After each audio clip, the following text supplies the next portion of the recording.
Well, welcome everyone. How's the day been going for you so far? Good? All right, well, it's very exciting to be back again. Enjoyed meeting a lot of folks this morning. So on this track, what I want to talk about is 3 trends that I see shaping the second golden age of Martech and what that might mean for you. So again, just as attribution, who I am, I work at HubSpot as their VP Platform Ecosystem. I also write the blog chiefmartech.com, focused on this intersection of marketing and technology. And as I showed in this morning's keynote, one of the projects I've done with Chief Martech over the years was attempt to catalog all the marketing technology in the world. I've failed miserably at that job year over year, but in the process, it's been fascinating to watch, over an 8-year period, just this explosion of all these different technologies. Again, the most recent version we published had over 7,000 different marketing technology solutions, and this was nowhere near complete. I know it's nowhere near complete because I've already heard from a lot of the people who I somehow didn't put on this landscape. And it's interesting where some of these other companies come from. So one of the things that about 1.5 years ago some folks started to do was a team in Canada put together a version of the Martech landscape of just Canadian-based Martech companies. Well, that was kind of wild. And then that triggered something where a group put together a list of Martech companies that were based out of Finland. And then they did one for Germany. And then another good friend of mine put together one for like the UK, over 400 different MarTech companies just based out of the UK alone. There's versions of these landscapes out there for China. I mean, really, I think MarTech is becoming an Olympic sport. We'll see who's competing for the gold. And it's not just geos. Another good friend of mine put together the blockchain. You knew this was coming. Blockchain MarTech landscape, of a bunch of MarTech companies that are based on blockchain technologies. And again, given all of these, this is a fraction, that I've just not even been able to begin to cover on the landscape that I produce. Now, you might say, okay, this is fine, all these companies producing this technology, but who's actually consuming it? Well, it turns out, actually, a lot of people. So Mary Meeker, who up until recently was with Kleiner Perkins, every year would do her big State of the Internet report. And one of the data points she had from a couple years ago was that the average enterprise has more or less about 1,000 SaaS subscriptions. 1,000. And the breakdown from different departments, okay, it's good to know marketing was in the lead. I was kind of hoping that would be the case with all this crazy MarTech. If it wasn't in the lead, that would be scary. But they weren't that much in the lead, right? On average, these enterprises had 91 MarTech solutions, but they had 90 HR solutions, 60 finance and accounting solutions. Sales and CRM had a 43 average. So, this isn't just marketing. This is a phenomenon that's happening throughout business. And it's not just enterprises. There's a company called Blissfully that I like to think of as like a TripIt for SaaS. So you hook up your email and accounting system, and it helps manage all of your different SaaS subscriptions. And they primarily do this for SMBs, and so they've been able to collect data on SMBs of how many different SaaS subscriptions they have. And on average, an SMB with 100 to 250 employees has 99 SaaS subscriptions. And again, their data shows the same thing. It's not just marketing, it's products that are being adopted through customer support and finance and marketing and IT and engineering. We'll get back to that. So one of the questions I usually get asked is, okay, this is crazy, right, Scott? Like, when is this all going to consolidate? Because this is what we expect markets to do, right? We expect them to follow this generally cyclical pattern of expansion and contraction. And some could argue, like, okay, we've been on the expansion part of this cycle for a while. When is it all going to contract? I actually think the picture looks a little bit different, which is, yes, there are these business cycles and categories of expansion and contraction and consolidation. We see acquisitions happening all throughout MarTech. But what's happening is that cycle is almost like on a 45-degree angle, where there's this underlying dynamic of just the total amount of software that we use in business and in our lives now is still expanding at an incredible rate. So even while there's competition and consolidation in individual categories among specific competitors, the overall software market continues to grow. So how do we deal with that? What does this even look like? That brings me to this 3 trends I want to share with you. And because I like alliteration, I like things all start with the same letter, we'll call them ecosystems, experts, and engineers. So for ecosystems, for all this Martech software that everyone's using, the truth of the matter is most people say it's a pain in the ass. There was a study from Ascend 2 that the #1 challenge, even back in November of last year, the #1 challenge marketers had with marketing technologies, they said it's just too hard to integrate all these disparate systems. And that's kind of weird when you think about it for a moment because, I mean, in the cloud, almost everything integrates with something else somehow, right? I mean, there's a whole category of solutions, integration platform as a service, designed for this. I mentioned Zapier in my keynote this morning, but also MuleSoft that was acquired by Salesforce. I mean, there's literally 100 solutions in this space, all focused on integrations. So what's going on there? Well, it's not just these iPaaS, it's even the primary platforms themselves. So I work at HubSpot, and my job there is to help them integrate better with as many of these other technologies that are a good fit for our customers. And our latest thing, we've got over 300 companies that now integrate in with HubSpot. And of course, if you have integrations, the next thing you do is you create a directory or a marketplace of them, and we've done that. But HubSpot isn't the only company that does this. Salesforce, right? They arguably started this whole thing with App Exchange. You can go there, look through thousands of solutions that are available. Adobe now has a great store that they've put together for apps in their ecosystem. LaunchPoint, which used to just be Marketo, and now we could say is also part of Adobe as well too. Same thing. Oracle has a whole store for apps you can buy that integrate into their marketing cloud, the system we think of as Eloqua. Shopify, another example. I mean, Zendesk, they're a little bit adjacent to marketing, but they've been getting into the CRM space too. Intercom, another player, has a whole app store of solutions that integrate. Even things like G Suite, has a whole set of apps that plug into this stuff. So it's fascinating. A friend of mine at Point 9 Capital actually started to assemble a spreadsheet of all these different app stores of all these different SaaS companies. And pretty much everyone has one. So the question is, if all of these platforms, have these integrations and app stores for them, and if we have those iPaaS solutions for everything else, why is integration still a problem? Why is that still the #1 challenge? Well, the truth is, not all integrations are equal. And actually, when you say, oh, does product A integrate with product B?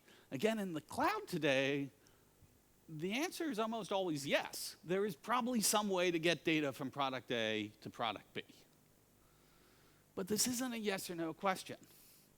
And one of the models I want to share with you, something we've been thinking a lot about at HubSpot, but this isn't unique to HubSpot, which is trying to say, okay, well, let's tease apart. When you talk about systems integrating, what do you mean? And I propose there are actually 4 layers in which we can evaluate an integration. And each one of these layers can go from a light integration to a really rich integration. So even just starting with data, right? Okay, so we say things are going to integrate data with each other. What does that mean? Does that mean I take data from system A and I sort of, throw it over the fence to system B, and whatever happens, no longer my worry, is system A? There's actually a lot of solutions that do that. But then you start to get further down that road of how do you get deeper and richer data integrations? And they become things where it's not just throwing things blindly over the wall, but it becomes this two-way synchronization.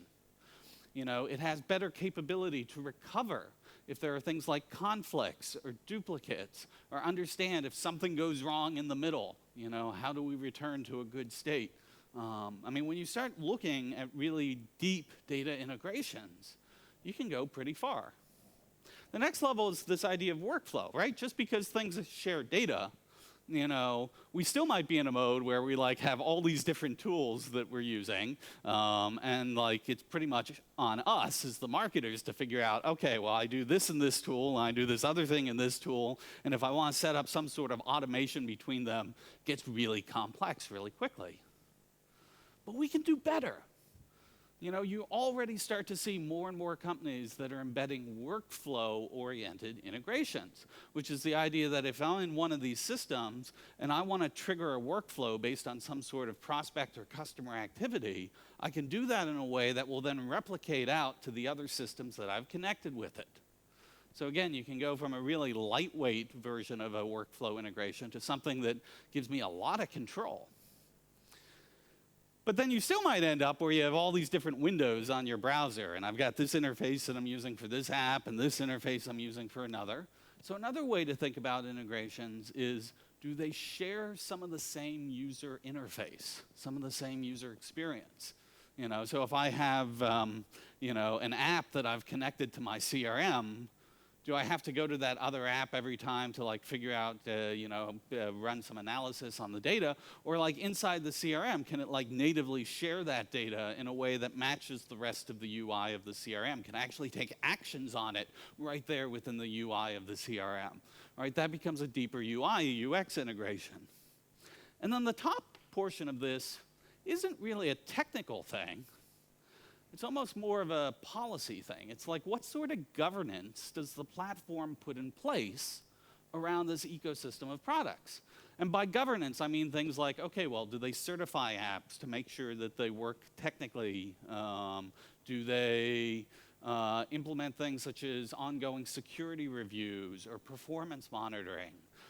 Things like support for compliance with rules like GDPR, right? Does the ecosystem enforce that sort of governance to make it easier for customers to think about, oh, okay, when I put these two tools together, I know they're just going to work.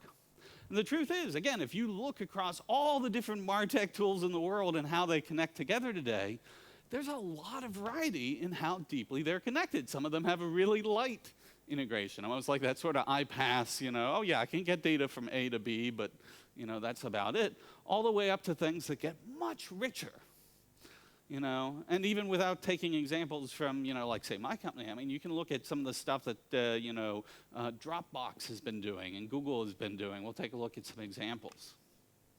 So why would you care, right? This whole thing about workflow and getting common UI across these apps, why would that matter? Well, going back to this data from Blissfully, another finding they had is really interesting is on average, in these companies, a given employee will probably be working with somewhere around 8 to 9 different SaaS apps, in a given day. I mean, that's a lot of context switching if these things aren't designed to integrate well together. They actually map this out if you have 100 to 200 employees, and you have something like 20, 81 different apps for that size, it becomes something like 1,000 different, interconnections of each person using their set of 8 and this person using a different set. This is complex. And so when we hear about that complaint of, oh, wow, integrations are hard, well, that's one of the reasons why. Which is, again, why I think you're now starting to see more and more platform companies focus on solving this. One of the ways we've phrased it is this idea of the one window test. You see this with Gmail plugins. Very simple example, but a great example, of not just sharing data between systems, but embedding UI and workflow so that when you're in your app on Gmail, you can get access to, data that you might be getting from, I don't know, something like Clearbit. Dropbox is also focused on the way in which apps get built on top of Dropbox, that they live right inside the Dropbox UI. There's another company I was just looking at, Sunsama, that wanted to make it super easy. If you do project management and you have Trello and you want to be able to share things, they actually built something that interfaces directly in there so you can drag and drop stuff to calendars from Trello. Pretty cool. So All this is to say, this idea of platforms and ecosystems in marketing is still really early. Like, we have got a lot of development that's happening in this space. And when I look at the landscape then of, 7,000 Martech solutions, they're not all equal. I generally see them falling somewhere along a long tail here of almost three categories of saying, okay, well, there will be a set of major platforms out there who sort of become these centralized hubs and orchestrate across apps. You'll then have certainly hundreds of category leaders, like, the very best social media monitoring solution, the very best, advocacy, influencer management solution. But then you get down into the tail of thousands of other apps that are much more specialized.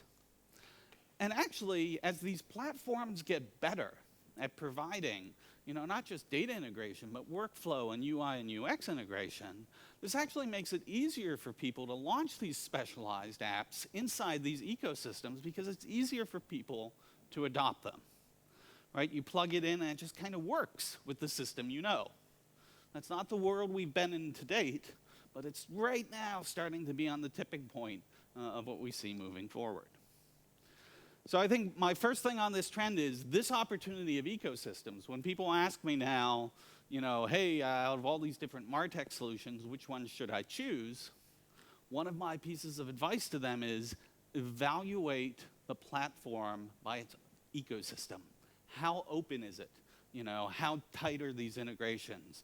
How much governance is it providing to that ecosystem?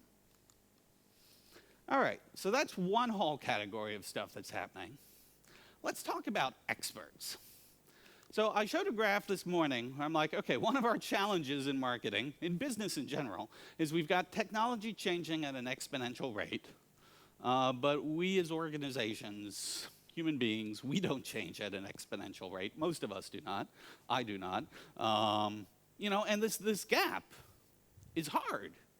I mean, if you feel challenged with this, the only comfort I can offer is every business I talk to feels challenged by this. This is the challenge of 21st century business. And again, the data that, most marketing organizations don't have the talent to take full advantage of all this marketing technology. There's just too much marketing technology being created too fast. How could they? So it's interesting. How do we solve this? Well, there's a couple ways. One is we're starting to see more of the software companies themselves offer more services, right? Like a while ago, it used to be like you were either a software company or a service company, and never the two would meet. But now, Salesforce has some like amazing advisory services that they offer. Constant Contact, whole marketing advisor program. And if you start to look at, Martech solutions out there along that long tail, you can say, okay, well, if you're one of these really large companies like Salesforce or Adobe or Oracle, maybe you can rely on firms like Accenture and Deloitte and PwC to do a lot of those services for you. But as you get further down the long tail for these more specialized vendors, Accenture may not be knocking at their door, and so they need to start to think about how do they provide services and advisory within their solution offering. And sure enough, we see that. Scribble Live, which actually acquired a previous company of mine, they've integrated services and software together. And it goes the other way, too. This is where things get interesting. So now we've got service companies building a lot of software. Like Accenture has their Accenture My Wizard platform. Accenture is a software company. PwC has created this whole digital fitness app, a piece of software that they deliver to clients. They use it across clients. It's entangled with their services. Deloitte has this Clearlight analytics platform. And in fact, the fellow who creates the original Lumascapes, Terry Kawaja of Luma Partners, who focuses as an investment banker, he's looked at who acquires marketing technology companies. And it's not just the big platform players. It's also increasingly down in that lower left. You'll see a whole bunch of these services companies that are acquiring Martech. And it's not just the big ones, right? It's not just Accenture and Deloitte and PwC. So there's a company back where I'm from in Boston called Blue Green, and they were a conversion optimization company. They help other companies with their conversion optimization on their websites. So very much a services business. But one of the things they realized in working on this is the existing tools that they were using didn't quite capture what they saw as the analytical opportunity for identifying opportunities for better optimization.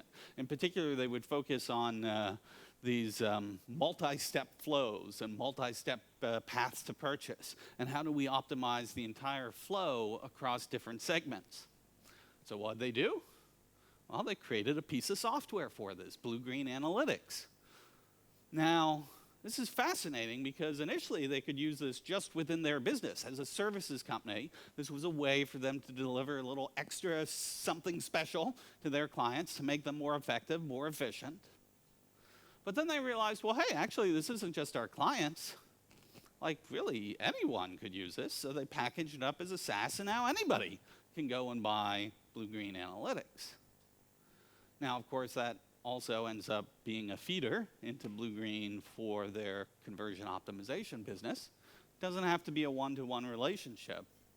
But now what we see is across this entire spectrum, both software companies that are embedding more services and services companies that are creating more software, is when you as a marketer are deciding which vendors should you go with, it's less about are they a software company or are they a services company, but what are the outcomes they're going to be able to deliver for me? And if they're technology in particular, how do I make sure I get the right services support to make sure that I don't fall into that gap of, the 2/3 who say, yes, we got the technology, but we're having a hard time actually using it to get value out of it. All right, the third big trend is this shift for engineers. Now, I mean this at two levels. One is you see a lot more actual engineers doing work that connect to marketing today, right? I mean, websites have gotten much more sophisticated. We're building mobile apps, the way in which we run our, commerce flows. It is not unusual now for marketing organizations to have true software developers on their teams. And it's not just marketing. I'm going to go back to this chart from Blissfully. The largest set of SaaS that they see small businesses adopting is actually tied to software development and product stuff. I mean, like a lot of this would be like Amazon Web Services or Google Cloud or, Azure. I mean, businesses are just building more and more specialized software themselves. So I guess one takeaway is, yes, you as a marketer, probably you're connecting to true software developers more than you ever have before. But that's not what's exciting. What's exciting, something this fellow said, co-founder of GitHub, just a few years ago, had said the future of coding is no coding at all. So technology goes through an interesting process in being democratized. And I'd like to generalize a model for you, where we think when technology usually comes into the world, it tends to only be really usable by what we will call discipline experts, which in the case of business is generally the IT department, right? Okay, if I'm an IT specialist, I can figure out this technology and use it. But then, as the technology improves and the interface and the experience using it gets better, it starts to shift into what we would call domain experts. And in the marketing world, this would be marketing technologists. This would be people who, they're not working in IT, they're probably working in the marketing department. They're not super engineer, high-end developers, but they understand enough of technology to be able to use it effectively, but they're really thinking about not the technology, they're thinking about the marketing use case and how do they apply it. And then, from there it starts to get into power users, and eventually just regular users who just use it as a part of their day-to-day work, and they don't even think about it. So again, I said, in the top line here, I would say with marketing, we've seen this evolution for a lot of technology. It used to be databases and marketing were something that had to be managed by the IT department. And then we've had the past decade where things like marketing automation systems and whatnot are generally managed by marketing technologists or marketing operations. And we're starting to see now, again, even more of this stuff gets easier and easier where marketers who don't think of themselves as technologists at all are leveraging this technology. But it's interesting because there's another world with, like, in pure software development that kind of follows this same model. And it's this thing at the bottom of saying, okay, well, we're used to having engineers and programmers create code, right? They're experts in creating code. But there's a set of solutions in the IT world that evolved, initially something called low code. It was about these platforms that tried to simplify coding, particularly for business use cases. And then those have sort of merged into a category called no code, where actually, I don't need to do any programming language per se. It's some sort of drag and drop way of assembling something. And then you could argue at some point you even get to a place where people are building apps and software without even really thinking about it. All right, so this is, I know, theoretical. So I'll dive into showing you some examples. But when we talk about things like citizen developers, to me it's this movement of empowering the right half of this graph with the ability to create things that previously they needed an engineering expert to do for them. And the past 10 years of my life was really focused on this transition from IT to marketing technologists, which was a really big transition.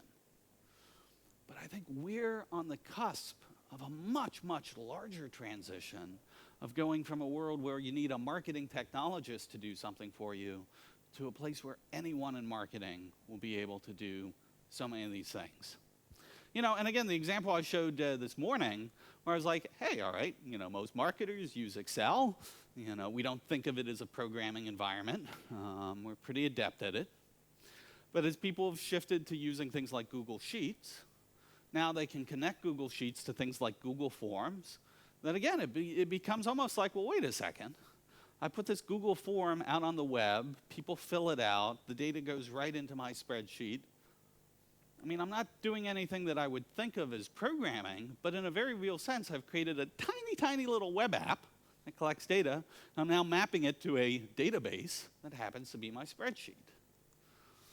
And then this is where those iPaaS solutions like Zapier come in, where they're really good at just being able to take data from any cloud solution and pipe it to any other cloud solution. So again, like if you have that data now collected in Google Sheets, you can use something like Zapier to pipe that into Salesforce, HubSpot, Marketo, pretty much 1,000 different cloud solutions.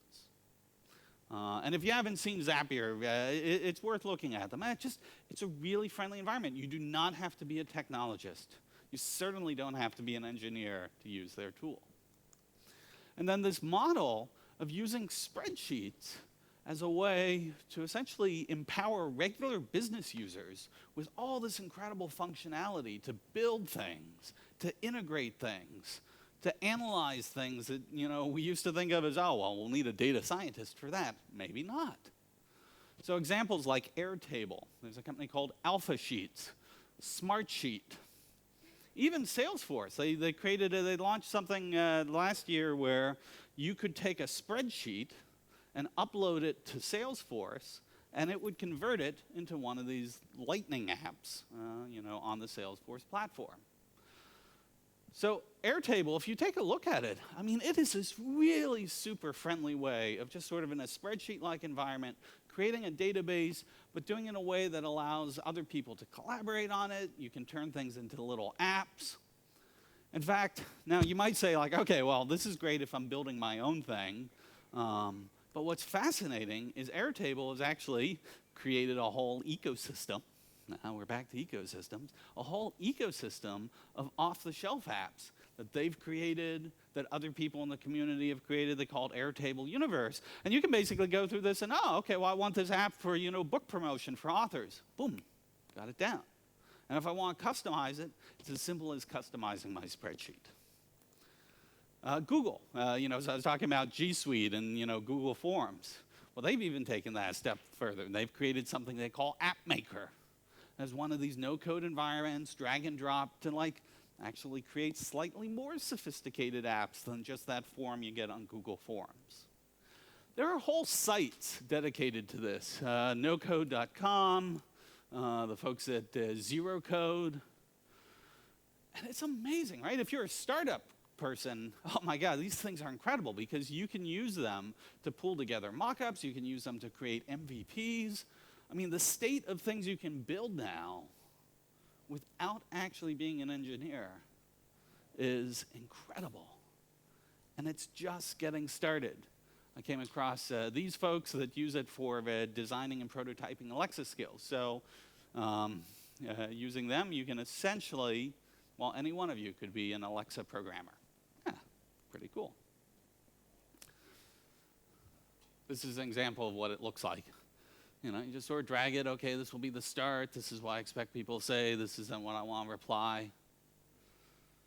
You have to think through what you want it to do, but you don't have to like write C++ or Java or JavaScript or anything like that. It's pretty wild. So I propose to you, first, that all three of these things are connected. That this ecosystem dynamic is happening. I mean, we see it. It's not only why I have a job at HubSpot, but you know, like we're seeing this. I mean, Salesforce continues to lean into this. Adobe, Oracle, Marketo, MailChimp, Intercom. I mean, you pick a major Martech company, and pretty much, I guarantee you, they are leaning into this open development ecosystem model. Why? Well, two reasons. One is we know people want to integrate this stuff, and they're finding it very hard to integrate it today.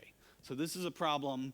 The platforms and the app developers, we should be able to solve this. You know, we're not quite yet at the point where it's as easy as installing an app on our mobile phone, but that's kind of the goal we want to get to. Can we make apps for our marketing platforms as easy as that?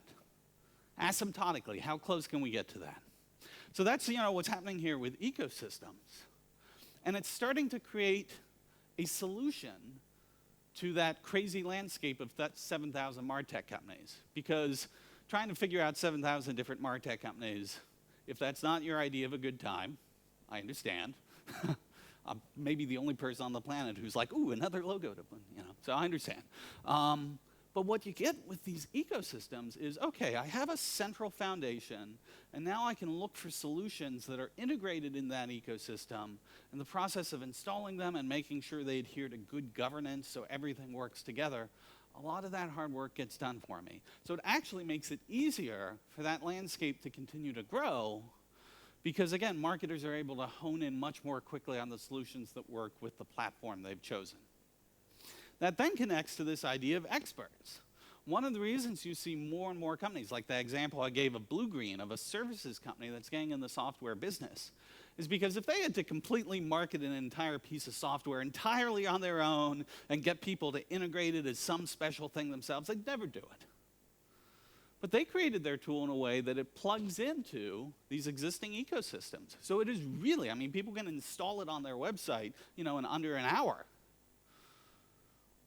All of a sudden now, like, oh, okay, well, Blue Green has this very specialized thing they want to do for me. They install this thing into my ecosystem, and wow, it just works.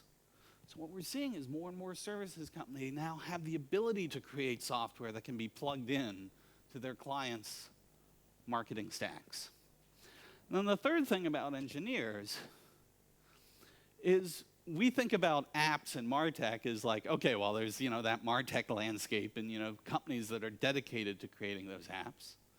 And we can now see, okay, there's services companies that might also create apps that are aligned with their services.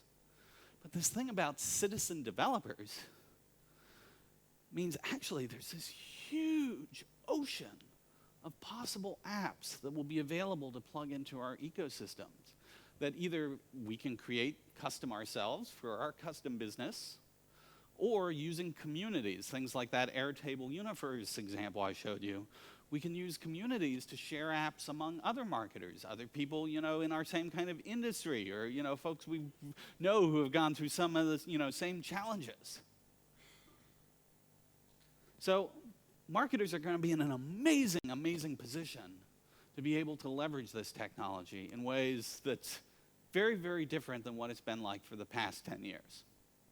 And so as my closing slide here for you, I'd like to hypothesize that we are coming to the end of what has been the first golden age of Martech. I think it's fair to say, with the explosion of all the Martech out there, right? This has been a golden age of Martech. But we're at an inflection point for what will become the second golden age of Martech. And so in the first golden age of Martech, it was all about suite versus best of breed, right? Were you going to buy everything from one company, or were you going to assemble all the different pieces on your own? Good luck, from best of breed providers. But in the second golden age, we don't think of this as a dichotomy. We look at this as platform ecosystems. I choose a platform, and then I choose solutions, best of breed solutions from that ecosystem that plug into it. Similarly, right, there's this dichotomy between software and services. It was largely because of that lack of ecosystems and this lack of, simple ways of integrating these things that we had some of that dichotomy. But now, wow, across both product businesses and services businesses, we see them blending their models of software companies that provide services and services companies that provide software. And again, this is great for marketers because you now get to hold people more and more accountable for the outcome. You can't blame it on the software provider. You can't blame it on the service implementer. You start to have vendors who are delivering, full responsibility to you. And then the last one was, again, coming from this world of engineers, in the past 10 years, a lot of companies went through this decision of, well, do we build or do we buy? Right? Like if we buy a commercial solution off the shelf, that's great, very efficient, but we can't really change it, right? It's kind of take it as it is. Or we can build, which lets us customize a solution exactly to our needs, but odds are we're probably reinventing the wheel, right? We're recreating a lot of stuff that really isn't core to our business. In this second golden age, again, sort of building on these platform ecosystems, I think you see basically a worldview that blends these two. That says, listen, of course we're going to buy off-the-shelf solutions for email service providing. Nobody needs to rewrite, an email service delivery engine now. That job's been solved. But I'm going to buy those sorts of solutions commercially as these foundations. And then if I'm buying ones that have these open platforms, I can actually have my own developers, or maybe developers from a services company or something like this, layer things on top of it that then really tailor it to my particular business. So change is going to keep happening, right? This is, both what makes marketing so incredibly exciting and so incredibly challenging at the same time. But my hope is this cusp from the first golden age of Martech to the second golden age of Martech is going to unlock a lot more value, and let us focus less on the tech stack assembly and increasingly more on how do we deliver great experiences to customers. Thank you very much. Thank you. Woo.